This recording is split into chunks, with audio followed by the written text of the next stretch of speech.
outside and it's Manhattan. Yeah, yeah, Right? very cozy cafe. I Yes. guess I can just sort of wait a couple, like maybe a minute or two. To let people get in. I'm actually not uh, looking at it, but hello everyone. We will start just very shortly. I'll give it like a minute or two. Mhm. In the meantime, I particularly have nothing to sort of advertise. Oliver's very good at that, but I say in full compliment. Um, but yeah, so we'll just give it a second here. But I I can think I can roll let's out the Oliver pitch. It's like double edged yes, sword and sorcery, two yes, novellas, yes. one book. That's Flip it. it over, Perfect. read one, Perfect. read the Perfect. other. Perfect. Do you have Mongolian inspired sword and sorcery There you coming go. That's to right. That's right. you Perfect. Perfect. soon. Perfect. All Perfect. right, that Okay. was me. I That's was good. a good Oliver. All right. Okay. All right. All right. Hello, Lord. everyone. Hello, everyone. Thank you for coming. My name is Timeaus Bloom. I am a scholar and sort of a lover of pulp fiction, really, and a writer with a story in an upcoming issue of New Ed Sword and Sorcery magazine. And I've been tapped to head the first ever New Ed Sword and Sorcery book club. I'm fairly new to, though enthusiastically working my way through classic sword and sorcery stories. And I hope you'll all join me on this journey. I look to think that it will be fun. I hope everyone else has fun as well, but it should be a good time.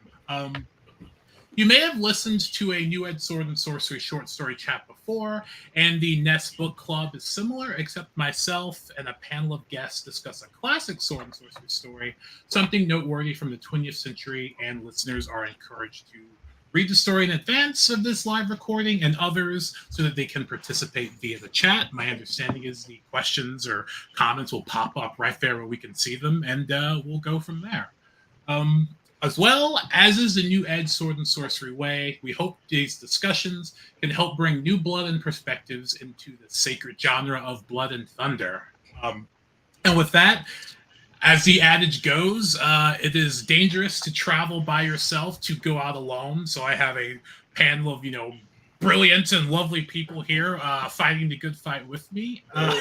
Exactly. Well, Kirk, why don't we start with you? Oh my God! Why'd you do that? Well, you were challenged. You were ready.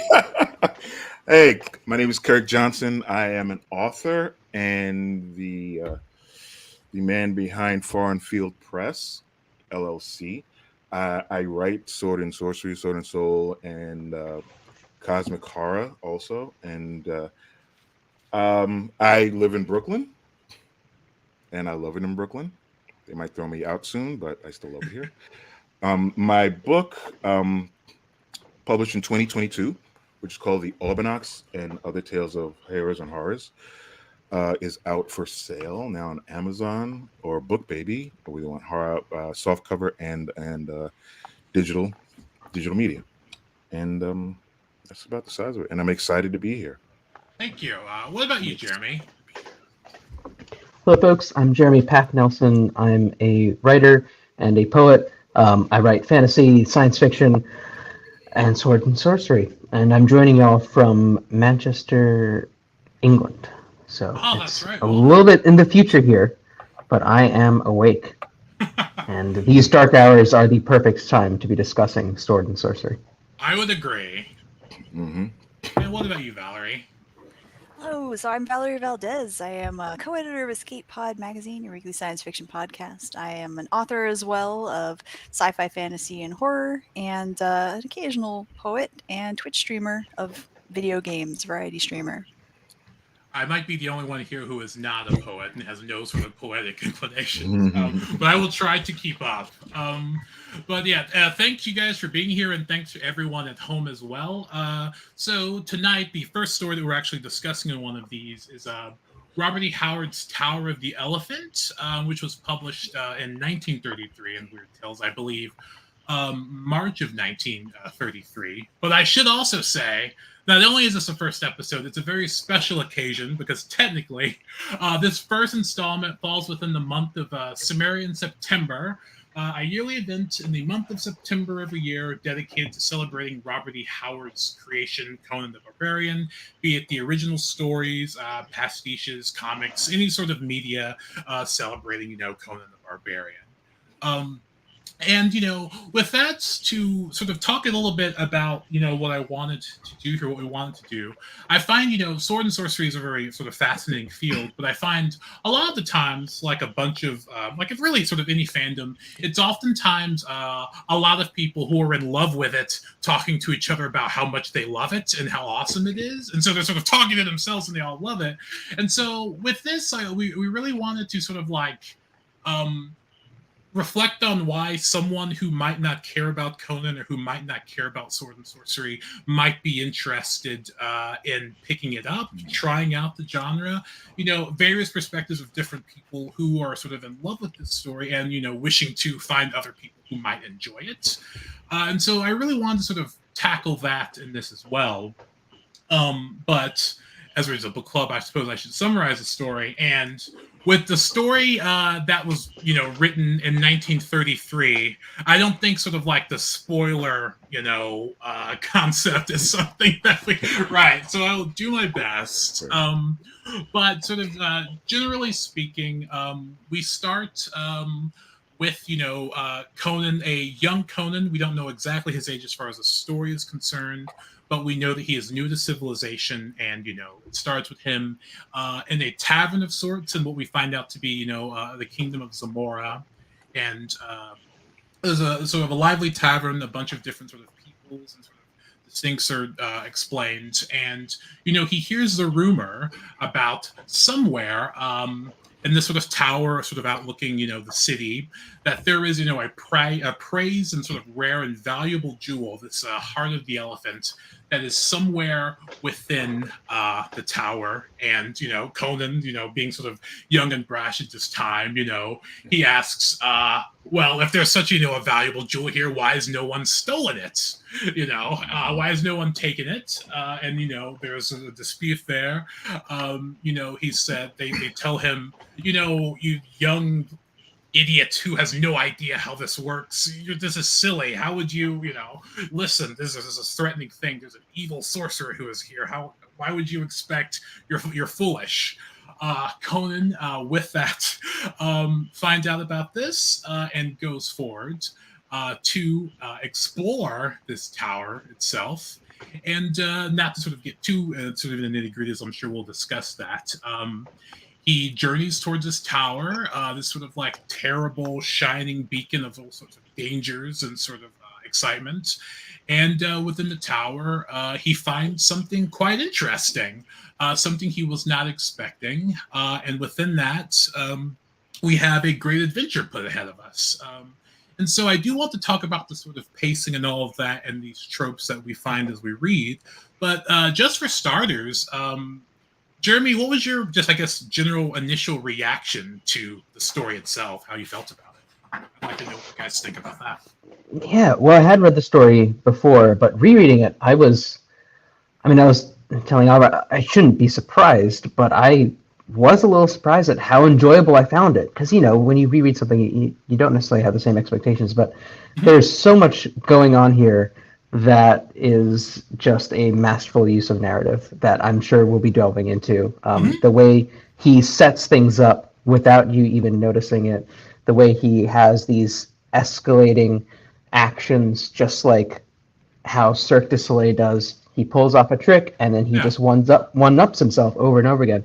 I think if you're asking why people should be reading this if they aren't already fans of sword and sorcery, I think even from the perspective of how do you tell a compelling story that is interested to anybody who is a fan of action, I think there's so much to learn from Robert E. Howard.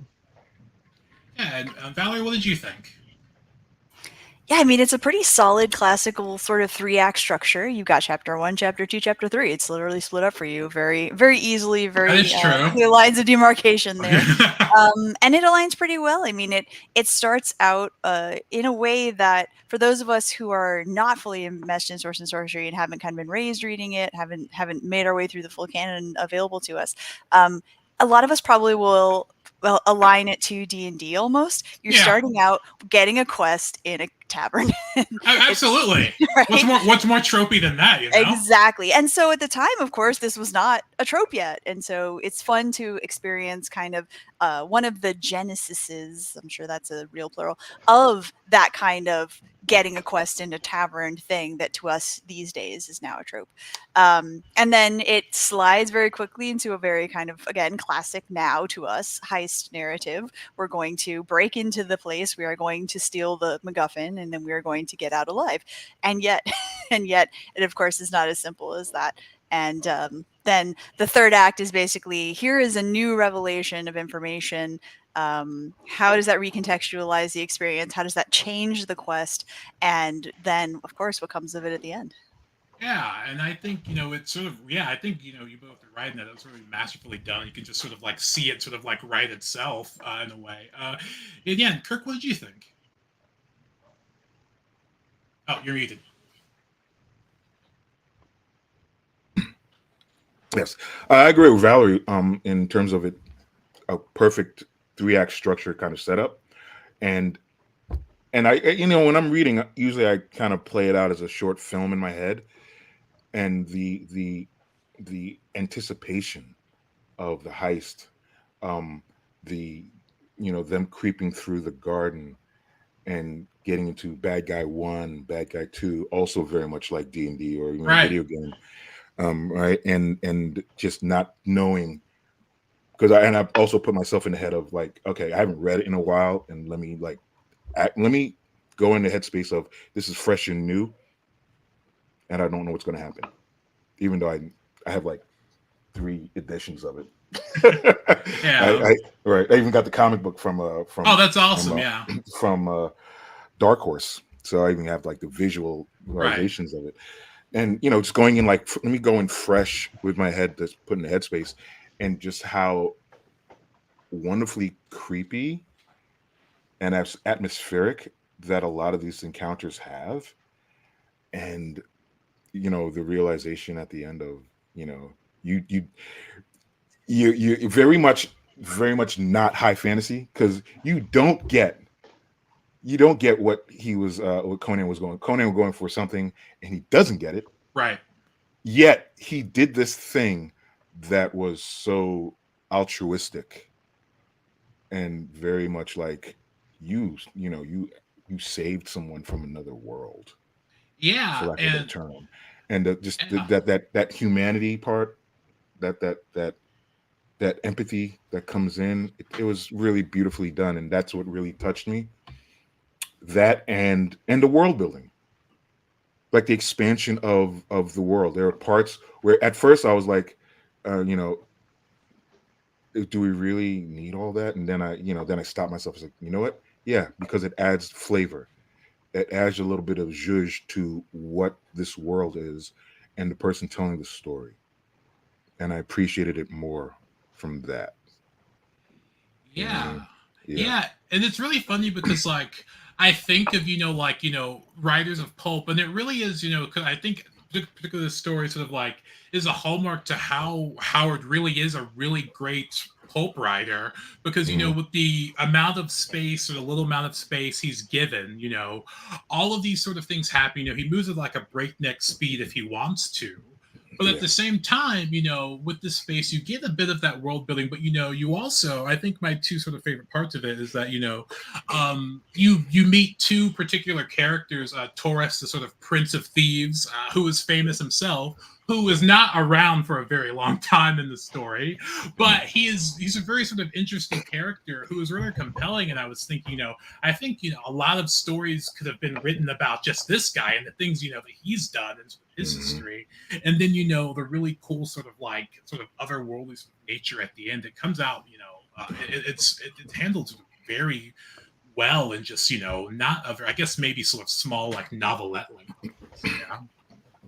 Yeah, definitely. Yaga, what's his name? Yes, Yag Kosha. Yeah, Yag Kosha. That's it. Yag Kosha. AI yoga. Just him retelling his story and how he even showed up was just magical, really. You know Yeah. what I mean? Like, wow, wow, that was Yeah. awesome. And I sort of think about stuff like that because I am obviously familiar that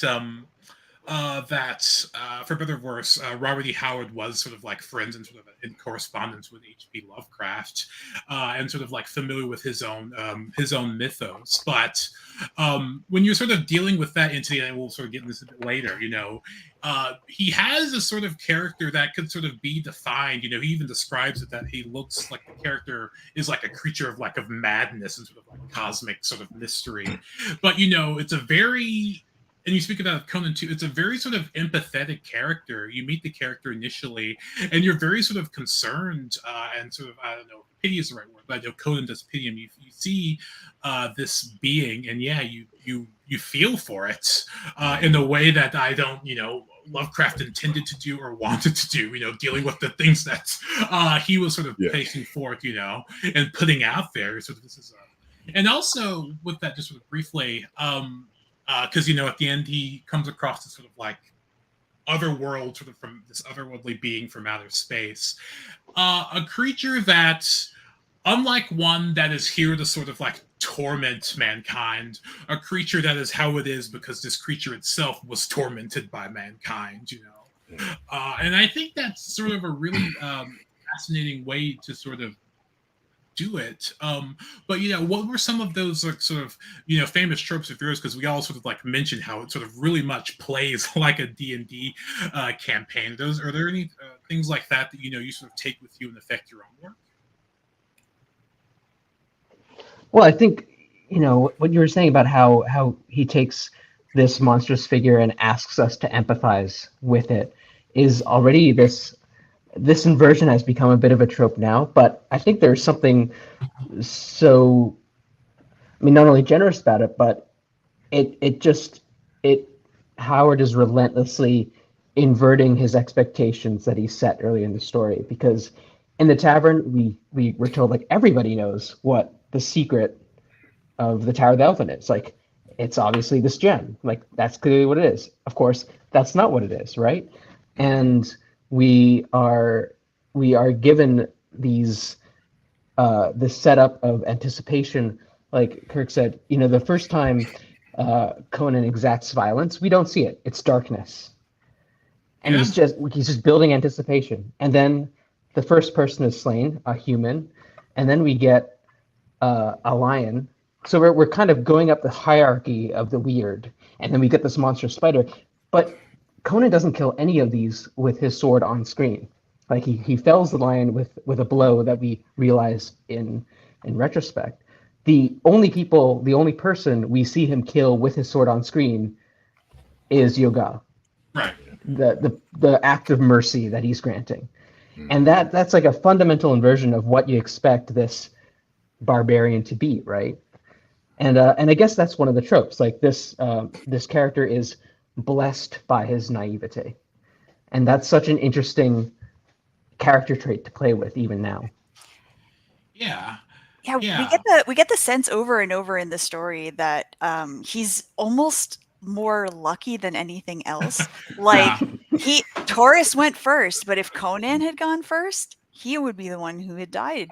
And with the spider, it was also kind of luck got him into the right place at the right time. And his kindness was then what ended up getting him where he needed to be in the end. But his luck got him out alive as the building is like collapsing around him. And so we do have this sense of like, yeah, it's not that he isn't competent, it's not that he doesn't have mad skills, but definitely there is that element of, if the dice rolled differently, this would be a different story.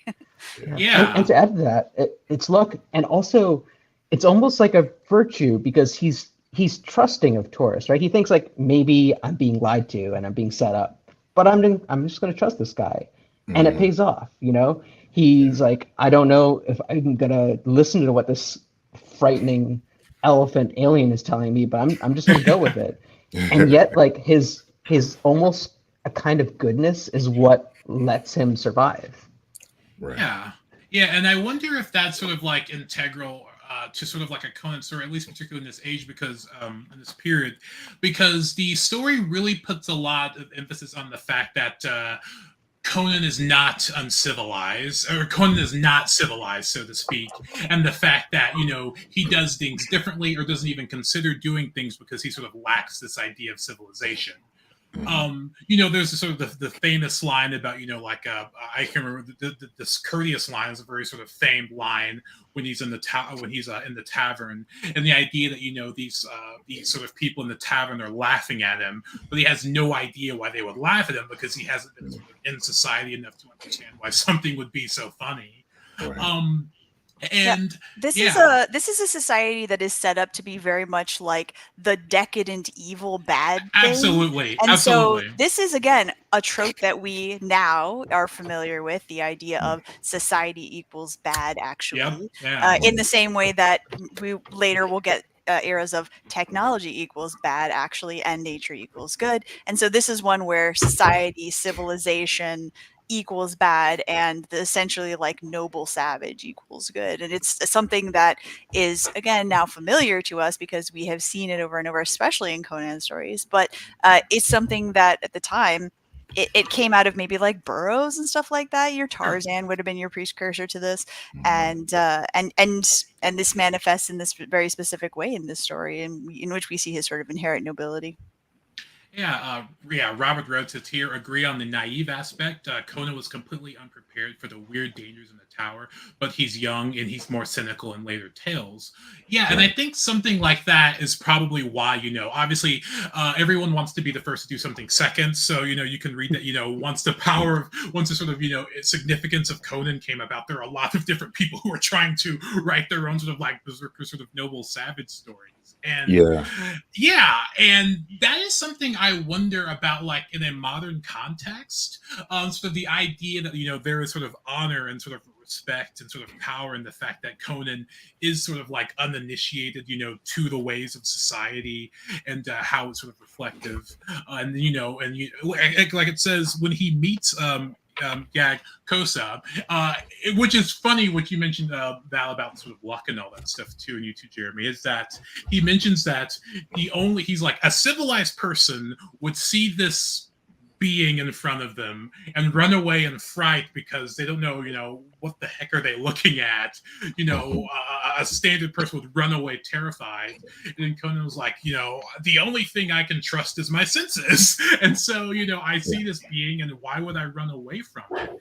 And so like this sort of sense, he's sort of brash and, he's youthful and he does things sort of very sort of straightforward without sort of like I guess sort of like being bogged down with sort of this sort of concept that civilization might sort of like give on us. And so and I wonder, is that sort of a hallmark of sword and sorcery that is almost crucial to these stories, you think? That the dichotomy between civilization and barbarism? Yeah, of course. Yeah, that that's a good question. I think there's a recurring conversation in the classic stories, almost like a morality play of these different cultures that represent these elements of our societies today in ways that sometimes can be, eyebrow raising, like with the Shemites, for example. Absolutely, yeah. So I think you could say that it's a hallmark that these stories are concerned with, like, does a society say something about its people or affect its people in some essential way that maybe we can remove from ethnicity and say it's more cultural. But I think that it's definitely a concern. Yeah. That maybe now we try to remove from, conversations that lead to eugenics. Yeah, absolutely. And obviously when you're reading sort of stories that are of a certain time or a period or sort of anything like that, whatever you read, these are things that you have to I sort of think about it as sort of a warning in a sense to sort of enrich the conversation, because obviously these stories are enjoyable. They can be fun. They can be quite fun. They're adventurous. There's a lot sort of in there to sort of make you sort of, maybe even think, but a lot to keep you entertained. But, one part of it, particularly if you're reading stuff like this, yeah, like you said, the Shemite thing, you might come across something that is, incredibly, I guess, problematic for, certainly, for lack of a better word. Yeah. The yellow priest of Kitai. Yeah, of course. The dark-skinned, dark kinds of Morans who are all evil. Yeah, absolutely. And dusky Stygians. Yeah. Oh my. Yeah. So, I think what I found interesting about all of that, by the way, and it does occur over and over in this story, but it actually felt so weirdly disposable whenever it happened. Like it was like an aside. Like, okay, all of this, all that, describing the tavern, describing the people, they're all immoral and corrupt, and they're drunk and doing naughty things and knifing each other in alleys. This place is terrible, sick. And then suddenly, like a random racism, and I'm like, dude, that actually didn't even need to be there. Like, y'all did all the work. We didn't need that. I will. It is the epitome of casually just sort of inserted. I think that's exactly right. The 1930s. Because it mentions that Conan. Well, I don't know. I sort of even, this is sort of off the side, but I sort of even wonder if what Conan saw in the temple was in fact something with the head of an elephant, because Conan says that he's never seen an elephant before.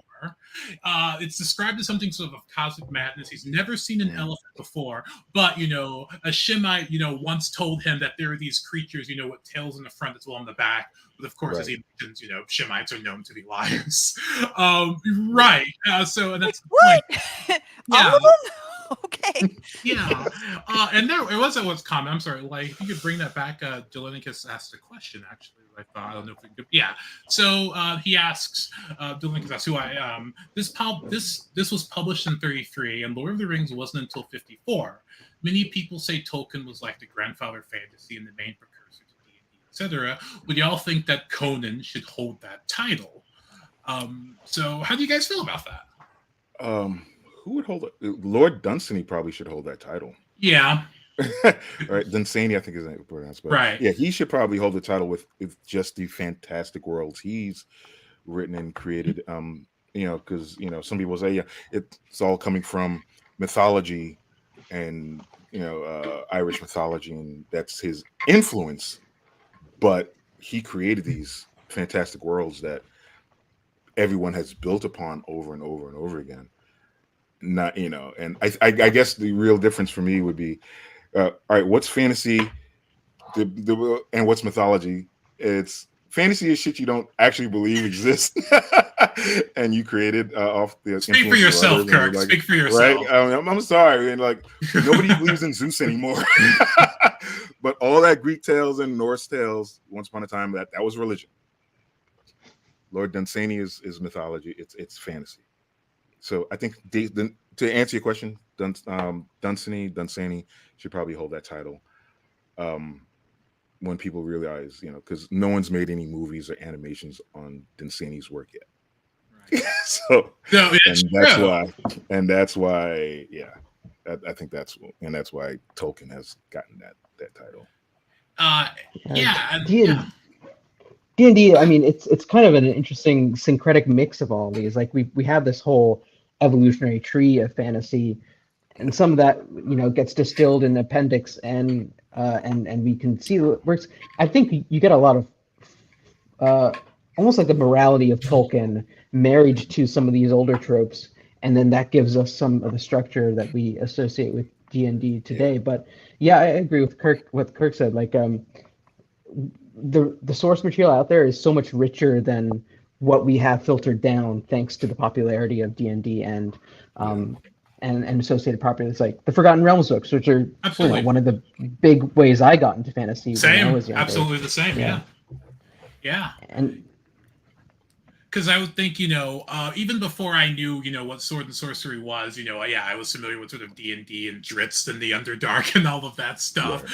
Yeah. So, and I think, and that's probably a really interesting thing to bring up about, people sort of like being involved and why they might be interested, there are tons of people who who've probably read those sort of like old Forgotten Realms books or Dragonlance books or what have you, who are experiencing these heavily influenced, for the lack of better words, with like sword and sorcery stories, really, oftentimes enough, who don't really, know what they're experiencing, or they know what they're experiencing, but they don't actually have, the background to that stuff, which I think was, sort of very fascinating.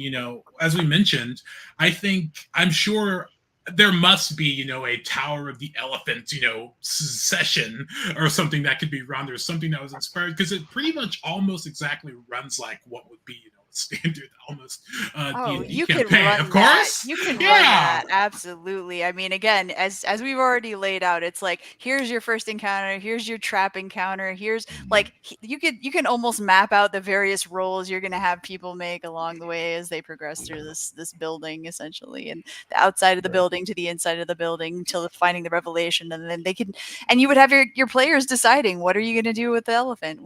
Like, are you going to save him? Are you not going to save him? Right. Okay. Like, I think the worst part about D&D, I think, really is like people have this cliche idea of what a barbarian is, and then and I've played D&D with a couple of cats and who played barbarians, and I know them motherfuckers would kill them. What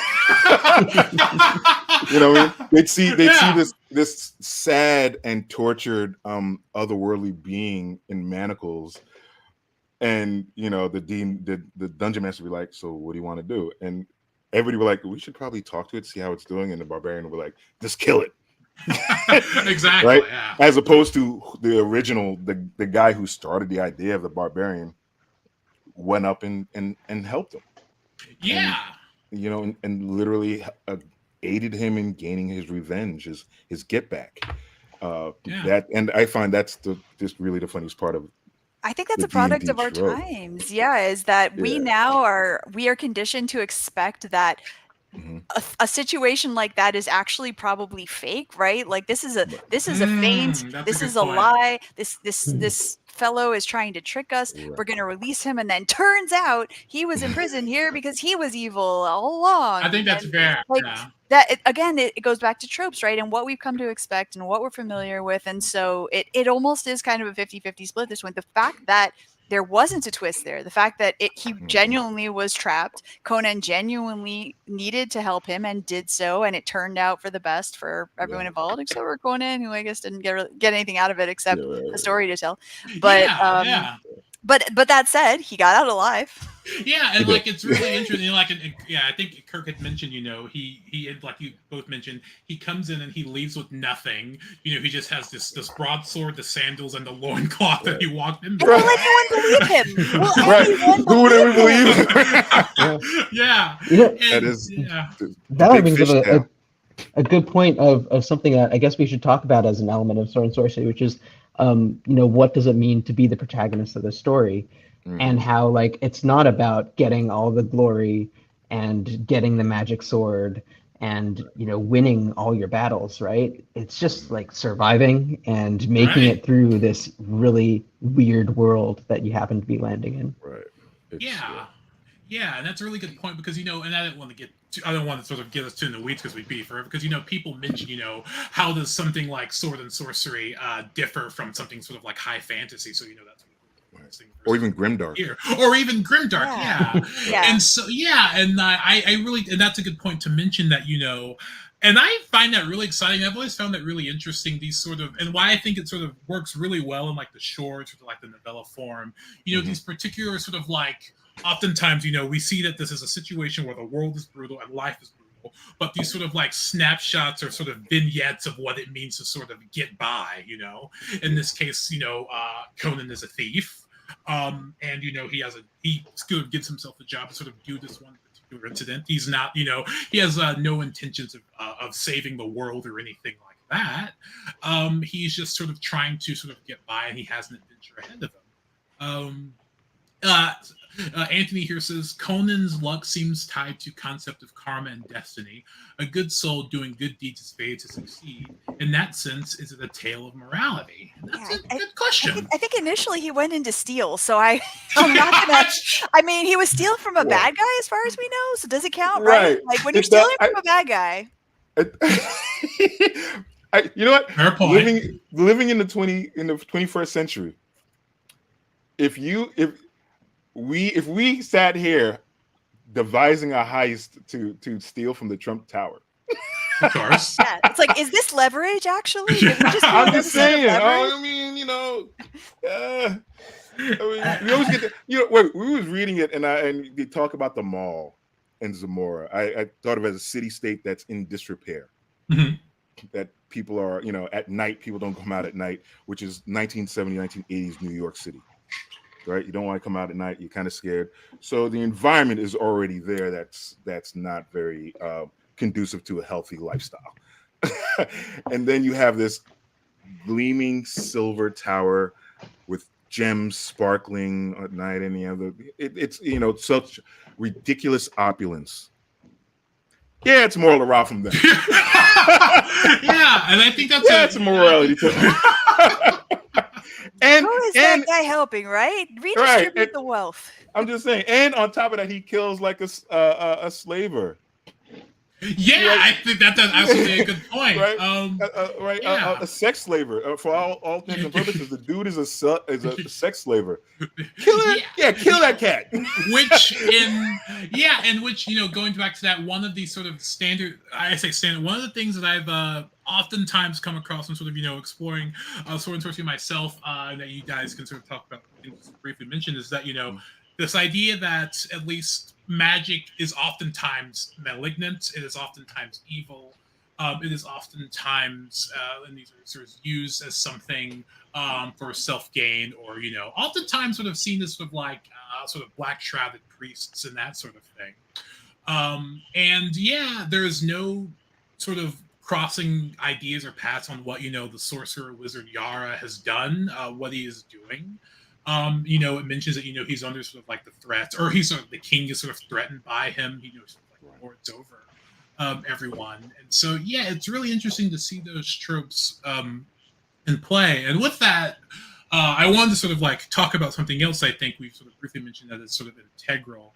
And that is Robert E. Howard, particularly in this story, his way of writing, his prose and his style, and how that sort of pushes the story forward, and how that sort of works in sort of like defining how, you know, sword and sorcery has come to us. Because, you know, there's vivid description there, and I feel as though it's almost like, you know, you think of someone sort of like telling sort of tall tales, or I've even heard that the concept is like these stories are like stories that Conan might have told to someone secondhand, and, you know, you're sort of like hearing, you know, these tales and what happened to Conan. And I think, you know, he's really good at sort of like matching the scene to his prose. You know, like when he's fighting the spider and stuff, it felt, you know, very frantic and all over the place and sort of, and, you know, but also, you know, when he's dealing with Yad Kosha, it's sort of like very sort of like slow and sort of introspective. And so, yeah, I'd like to know what you guys really feel about, you know, the writing, and if that sort of spoke to you, and if that's something, you know, people emulated for a reason. Jeremy, do you have anything about that particularly? Yeah, I think what stands out to me is what he chooses to describe and what he doesn't choose to describe. And he's so good at giving you a sense of the action without telling you what the actions are. You know, he gives you these impressionistic, you know, the spider fight is a great example, because he tells you there are these pools of webs that are accumulating. You get flashes of what's happening, but he's not saying like, you know, he swung left, he swung right, and or with when he gets attacked by the lion, it's you get a snapshot of the lion, and then you just get this wrestling with what turns out to be an already dead animal, because the fatal blow had already happened. He just gives you these very physical moments that keep you grounded in what's happening, and I think that's where he's at his strongest. I think maybe the opening with the tavern is what sticks out most as something that you wouldn't see as much reading fiction today, Hmm. with heavy use of adverbs, and you just get this like broad zoomed out view, and then you get a cast of random characters coming in and out of frame.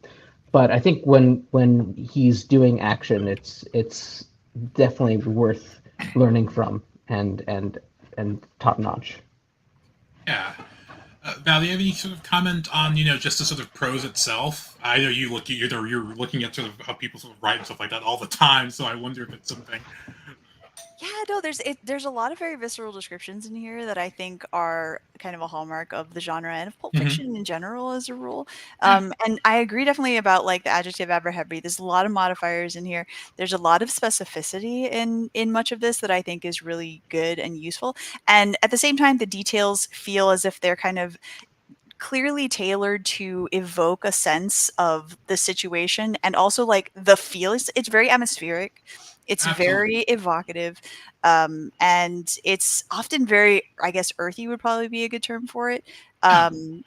I do definitely love the description of the fight when the candle goes out, because it is very like, you can see this in a movie, right? Where like the Right. camera goes outside or whatever, and then all you hear is just like the sound effects of what is happening, and then Right. someone Yeah. comes flying out the window. How many times have you seen that, right? Like it's something that is so well done in this story. And then he stumbles out with like his shirt broken and then he just takes it off. That's And right. I'm like, my man walked in there with a shirt and he walked out Conan. Without- Like, all right. Yeah, and Yeah. it's really interesting how he does it. And you mentioned, something sort of sticks out is that there are a lot of adverbs here. He sort of like, as Jeremy says, he sort of like loves sort of like taking a word and sort of like having that affected and sort of like coordinated with other words to sort of describe it. And I think that really works out perfectly. But yeah, like sort of like those frantic movements. And so like, that spider scene just sort of like sticks out of my head because I sort of think, it's a very good way of sort of like describing a spider. It's sort of frantic. It's all over the place. He's on the ceiling. He's not on the ceiling. The sort of words are full speed ahead. And he doesn't know what he's gonna do. He's like, how am I gonna fight this damn thing? Right, yeah, you feel, Right. you absolutely, Right. you feel like Conan feels, what's going on, and Conan has no idea, what's going on. It's just this sort of giant spider, that he's fighting. Yeah. Yeah, and I know Kirk, you mentioned something about the prose too. Do you think that's something that, yeah? No, the pros, to co-sign on what Jeremy and Valerie were saying about that first scene, that setup, was just awesome in terms of like, this is what, don't give me everything, but just enough so that I get an idea of, it's a tavern. You have all these different nationalities and cultures and people here who are all fucked up. Excuse my language. Right? They're in the mall, so they're not great people, but you have all this humanity going on. And and real talk, everything was the prose and the pacing were great. And but there's a point where it started to feel like some of like, I had a thing when he gets into the chamber with Yoga, Mhm. and Yoga tells him the story and everything, and then he tells him, the jewel is over there. So the jewel's in the same chamber with Conan, Right. and at no point Conan noticed the jewel was there. Yeah, that's He was it. real Yeah. distracted by the elephant Sure. guy. I mean, the thing is, I understand, but I kind of feel like you kind of walk in and you get this. It's a chamber, it's murky, but this jewel will be shining in the end, and then this tortured being is in front of you, and just not even a mention of it's even there. So Right. it felt like a surprise when he said, "Yeah, by the way, the jewel is over there." And then I guess when Yara is possessed by the jewel and he's beginning to shrink, well, for like, I didn't know there was a table there. Yara is high off a crack, off a lotus crack. Right. He's Lotus crack, right. yeah. You don't even get an idea of the room really. Like, Right. He's lounging in a couch, but there's a table there too, Mhm. and he's shrinking. And I'm thinking like, okay, well, he's shrinking. Does he shrink to the floor, or is he still grabbing the jewel while he's Right. shrinking and he's holding on at the like a comedic place would be like, you know, he's holding on for dear life at the edge of a table because he's gotten so baby like, you know, and it's little things like that that I wonder if the end was kind of rushed a little bit. Interesting, yeah. Just to get to that climactic moment where he gets sucked in, because that was that's great imagery he wrote in terms of the process of him getting sucked into the jewel, and now, you know, Conan sees Ya getting his revenge on Yara, and then coming to the crumbling and destruction of the tower. Those are, you know, so yeah, everything but those parts felt like kind of rushed through a little bit. I think you make a good case. Or he had to maybe white out a couple of those passages just to make the word count for Weird Tales that got published in, maybe. But other than that, though, it was such a, you know. The other thing is, it's so good that you want to write like that, and then you find yourself writing like that, and your voice becomes somebody else's voice. And I will say, you know, this is oftentimes considered by many people to be the best, if not one of the top, of the Howard Conan stories. Right. Yeah, and so it's one that people go to a lot. Comment here: reading the stories in the order that Howard wrote them, you can see the thorough line of plot associations. God and the Bull is before this, and there's a mention of how good Cimmerians are at climbing, which I think is something that's really interesting, and so it's probably highlighted, you know, by doing it in the sort of short form where you have these sort of like pieces. And I think, Jeremy, you were going to say something. I think Kirk makes a good case, and maybe there's a good example of how, you know, you don't need a story to be perfect for it to be great. Right, yeah, and you know, we all got our flaws.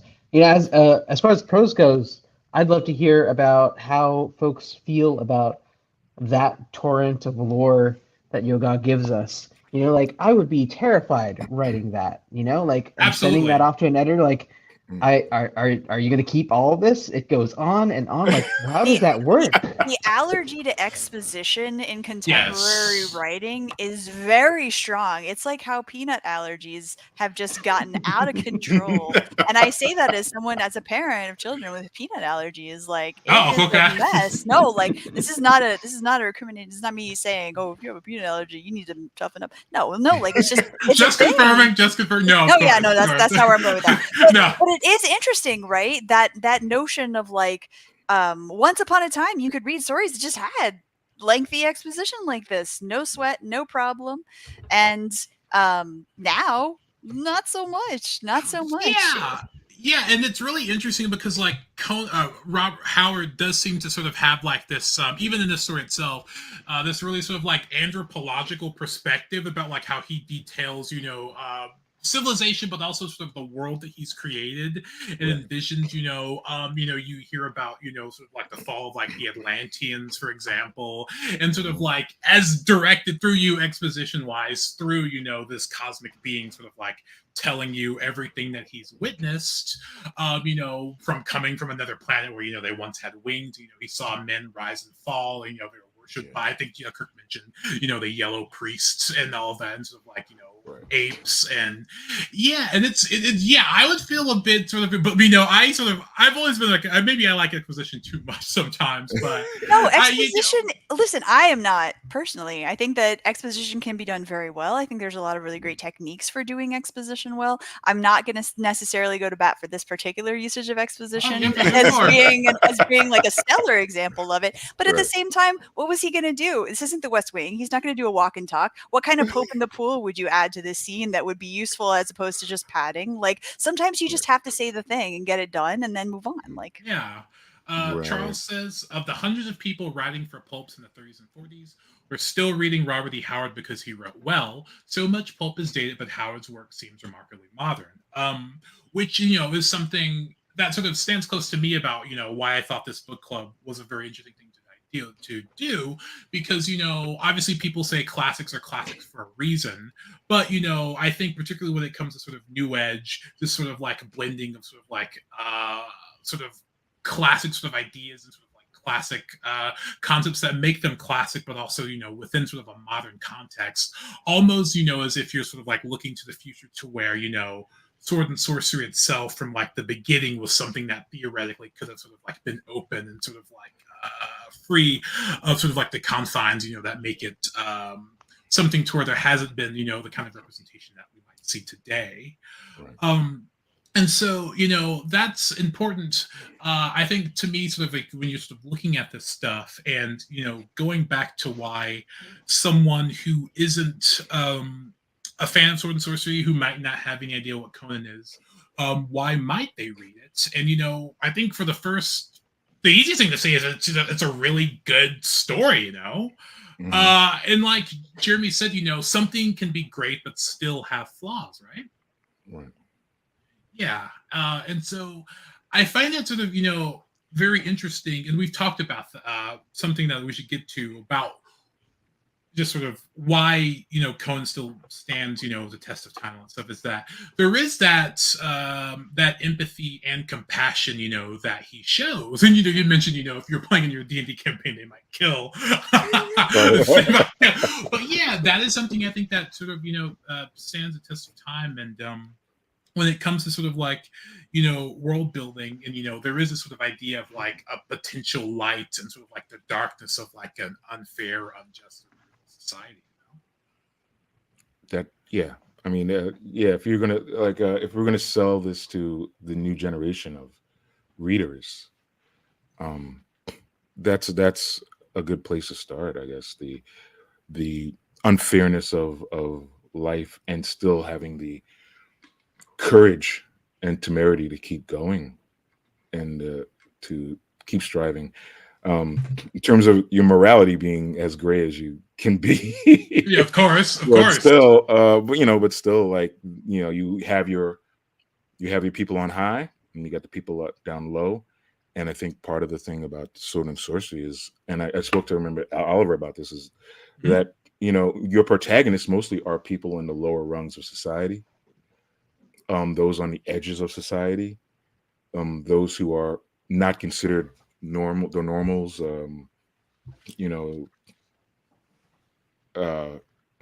It's like, it feels like the same, like with like the martial art movies of the 80s and 70s, that it's always the little person, for lack of a better term, the outsider, the one that's always looked down upon, getting his kickback. You know what I mean? Getting his come up. And that's, I think, a lot of sword and sorcery. I think why Conan in particular kind of resonates, aside from the excitement and the energy of the adventure and the prose, is that concept that this is an outsider who's doing what he needs to do to not just survive, but to also thrive, become a king. You know what I mean? It's the American dream. Right? It's kind of like the American dream, but out and still being with the idea of not being corrupted by your success, right? Not becoming the asshole, not becoming corrupted. And I think that's a story that a lot of people write nowadays. Even in anime, you have it in anime, with mixed in with the melodrama and that. And I think also another point being that it's part of, like, nowadays, the mashup of genres.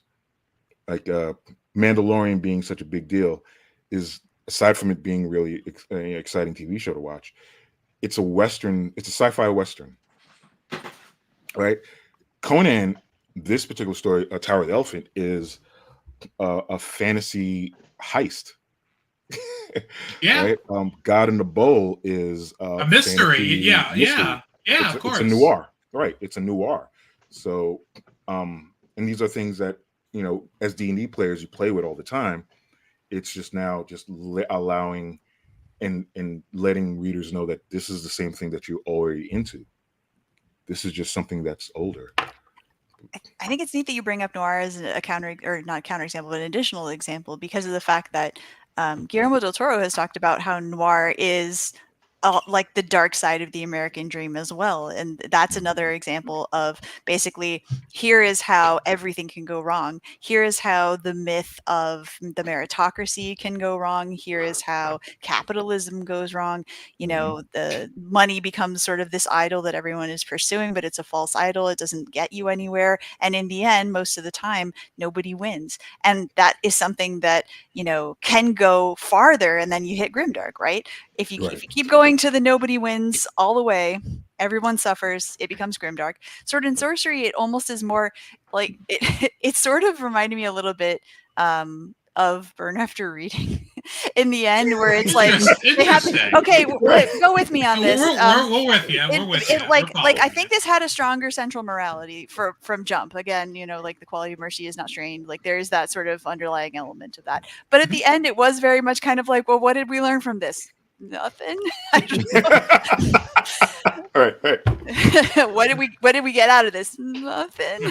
Literally what we came in with. What just what in our loincloth. A lot of things happened, and now we're just walking away, and I guess that's good enough. Yeah. Thor says Conan stands the test of time for much the same reason Lord of the Rings does. So much of the genre afterwards is people riffing it off one way or another, which I'm sure, there's truth to that. You know, everyone wants to be the first to do something second, as I said earlier. But that's why the sort of the cream, I think it's a classic for a reason, and sort of we remember it because the character of Conan, that we're given, this sort of, particularly in this story, this sort of like new, sort of like empathetic, sort of like wet behind the ears, sort of hero, for lack of a better word. But yeah, Jeremy, I'm sorry, you're about to say something. Yeah, well, I mean, first of all, I absolutely agree with what Valerie and Kirk said. And I think the reason why, when I read classics, I'm often surprised at how great they are, because I think what we end up with is this flattened idea of what it is, because these stories establish what sword and sorcery is. And when we think sword and sorcery, we get this flattened idea of what that genre is. But the reality is when the iron was hot and they were making it, when Lord of the Rings was being written, when this story was being written, it's a mashup, right? Like Kirk said. And not only we have a mashup of storylines, this is the story that has that dash of cosmic horror where we zoom out millennia and millennia, we zoom out beyond this planet. Our scale of what is going on is completely blown away. And we see possibilities and questions. There's so much in this story that is an invitation for us to imagine other possibilities for where the genre can go. And I think that's what makes classics so exciting. They're not the carbon copies or the boilerplate that comes after. They're the prototypes that you can play with. Yeah. And that's something like I have to, because if I don't mention this, I'll hate myself, because that's what's sort of important to me, being particularly, a fan of the weird with a capital W, and just sort of oftentimes, pulp writing, sort of sword and sorcery, what have you, those sort of touch on those sort of weird concepts, those sort of cosmic undertones or maybe even overtones, and they were significant in this story in a way I was I was unexpecting. It's sort of thrown in there, this cosmic beast who was seeing things that you could not, if anything that I could see, your head would explode. That sort of concept of what I've been and what I've experienced, and I probably should have asked earlier, but the conversation was so lively. But that has been, I won't even call it a trope, but oftentimes that sort of slice of the weird in some way, shape, or form, or the fantastical, is oftentimes a hallmark of these classic stories too, right? Right. Yeah, definitely. That it has to. Yeah, I think for me anyway, your sword and sorcery has to have the element of the weird, being the cosmic horror of it, the aspect of it. I still think of like a great idea that not an idea, but a story I read was The Bloodstone by Carl Edward Ragnar, and that has that, it was that in, I think, Dark Skies or Dark Seas, where he has spaceships in this sword and sorcery world, and they're treated as ancient technology, and it played such a part in the bonkers aspect of this tale going on. it's such a delicious concept to play with. Absolutely, yeah.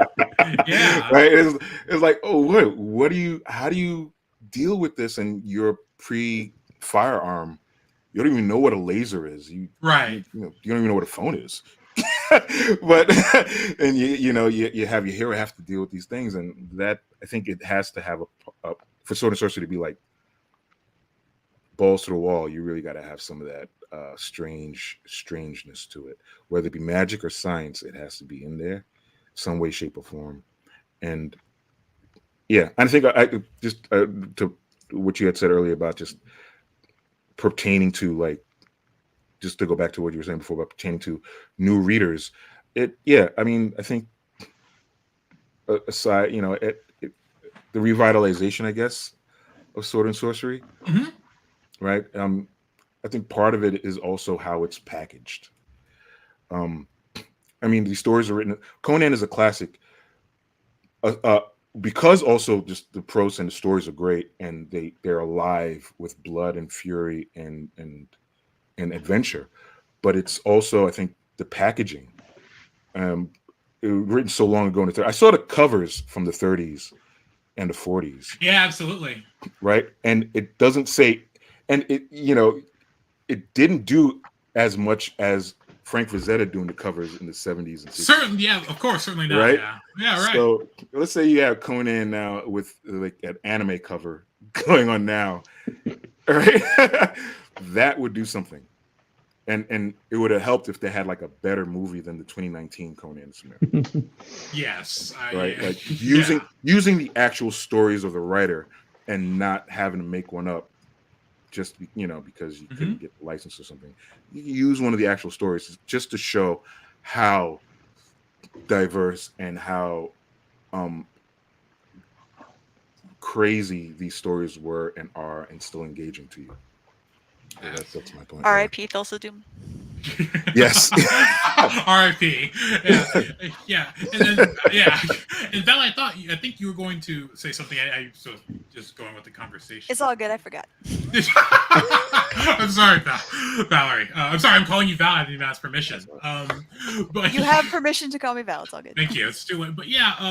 We've already sort of run over, but which I knew was going to happen. In a good way. I mean, in a good way.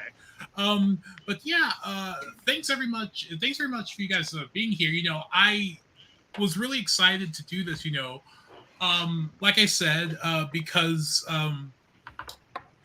as I sort of go through this, I think it's sort of really interesting to be able to sort of talk about these stories and what makes them classics for a reason. Because, obviously New Edge is like putting out new stuff, but at the same point, to go back and look at this older stuff and see, why it's important, how it's come down to us, how it's been filtered or not filtered or what have you. I think that's just sort of really interesting. And, it was significant to me. And, I feel like I always sort of like love to sort of like hear other people's perspectives. So, it's very enjoyable to me. I could, do this for hours, but we don't have radio or internet waves for that long.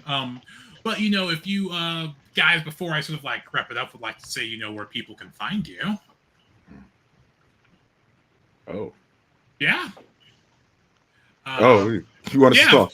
yeah, of course. Yeah, so just Where sort of can like you find me? yeah, of course. You can find me on Instagram. Yeah. Under Kirk Johnson or Farfield Press. You can find me on Instagram. You can find me on Facebook at Farfield's Tulane's Farfield. That's the group chat. So come on in, join, talk, start a discussion. I give free reign. Freedom is everything to me. So I should say I apologize if you want people to find you. I suppose I don't want. I was imposing. That's fair. That's fair. That's my fault. I have so much confidence that I will be able to survive anything somebody comes at me. I'm at Brownsville. I'm at Brownsville, Brooklyn. 73 East 96th Street. Come check me. If you got beef, come check me. No. Come out, no. Nazis. We're gonna fight. I'm just Oh, saying. no. If you Oh, want no. to come, What a Oh, Jack no. Kirby moment. Like, I'm what good. Here's what I am. I'm right Here's here. what You hear a knock on the door. Like I'm saying, you want coffee or you want beef? I got both, baby. Coffee or beef. Right. I got both. Val, Jeremy. I'll go ahead.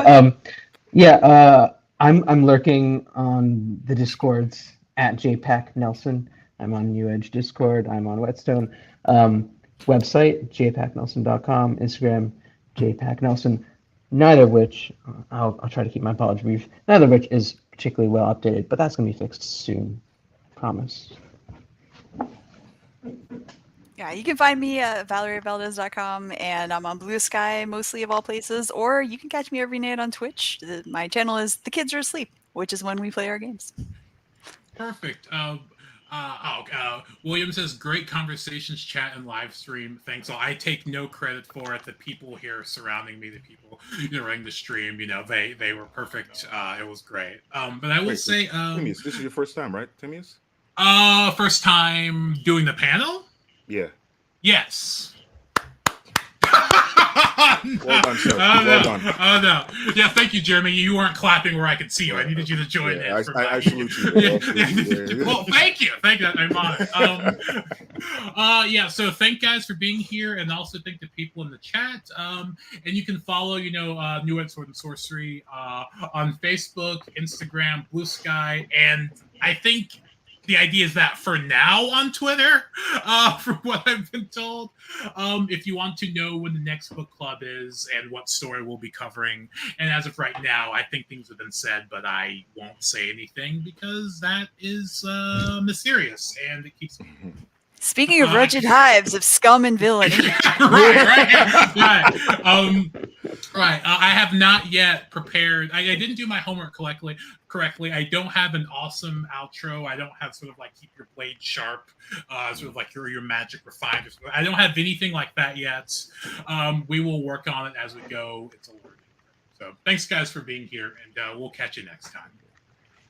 Thank you. Thank you, everyone.